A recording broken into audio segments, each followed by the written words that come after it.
Mesdames et messieurs, bonjour. Vous avez été très nombreux à solliciter que je fasse une analyse de la sortie de Robert Bourgui sur France 24. Déjà, sachez que pour ceux qui sont dans les médias, notamment les médias internationaux comme nous depuis au moins 30 ans, nous connaissons parfaitement Robert Bourgui, qui est une sorte euh, de bavard incontinent et un intrigant. Je vais revenir sur certaines choses qu'il a eu à dire dans cette interview accordée à nos confrères de France 24, notamment en ce qui concerne la Côte d'Ivoire. Il n'a rien dit d'extraordinaire de façon générale. Il a ramené plutôt une sorte de débat aujourd'hui devenu anachronique, mais bon, de la part de ce sulfureux et de sinistre réputation, des gens, certains y ont accordé un certain crédit. Le débat qu'il a ramené sur la Côte d'Ivoire, c'est celui de savoir qui a remporté l'élection présidentielle en 2010. Et lui, il estime notamment que c'est Laurent Gbagbo qui a gagné en 2010.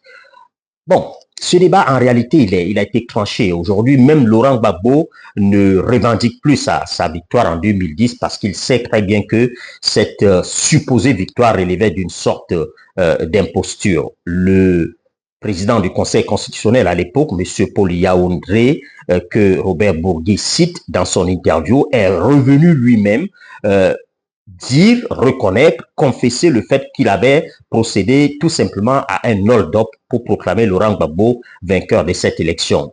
Il a par ailleurs dit qu'il était possédé à ce moment par le diable. En fait, qu'est-ce qu'il s'est passé pour ceux qui ne connaissent pas ce dossier? C'est que le Conseil constitutionnel ivoirien en 2010 a tout simplement décidé d'invalider l'ensemble des résultats d'Alassane Ouattara dans les régions du Nord. C'est comme ça qu'il est arrivé à un résultat où Laurent Gbagbo était devant Alassane Ouattara. Or, aucune disposition légale ne permettait au Conseil constitutionnel de procéder à des annulations partielles d'élections.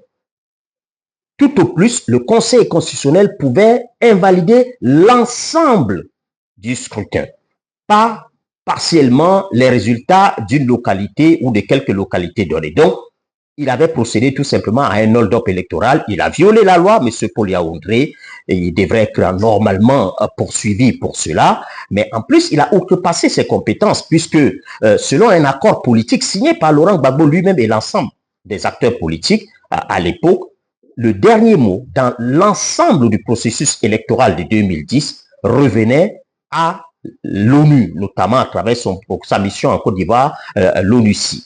Et sur cette base, le représentant du secrétaire général de l'ONU, après avoir lui-même compilé ces résultats, puisqu'il avait mis en place, l'ONU avait mis en place leur propre système de compilation des résultats de tous les bureaux de vote, et sur cette base, ils ont découvert que c'est Alassane Ouattara qui a remporté l'élection et ils l'ont proclamé. Ce débat, franchement, il est totalement dépassé et anachronique.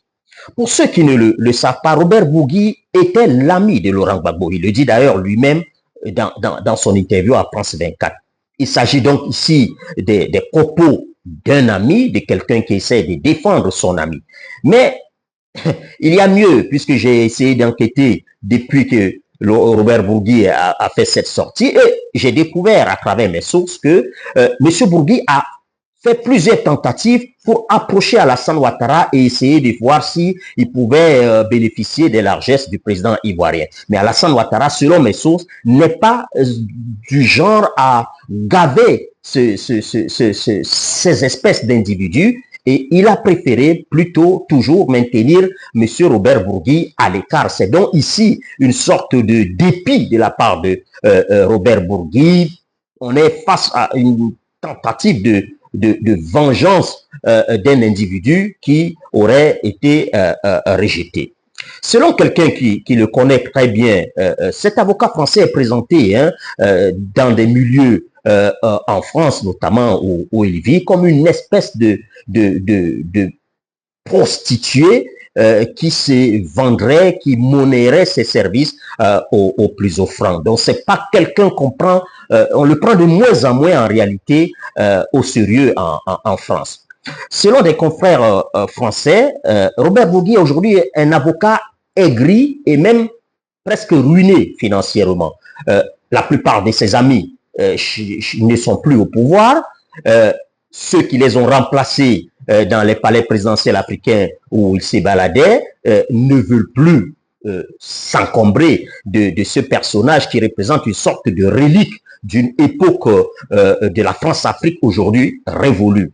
Donc, il essaye plutôt aujourd'hui, à travers cette sortie, et notamment à travers le livre qu'il a vendu, de se refaire une sorte de santé financière, ce qui expliquerait qu'il fasse le tour de quelques chaînes de télévision pour vendre son livre, mais il veut surtout aussi continuer à vivre pour ne pas mourir dans l'espèce d'anonymat dans lequel l'histoire l'a enfermé de façon presque définitive. À très très bientôt, mesdames et messieurs, toujours avec des informations basées sur les faits. À bientôt, Inch'Allah.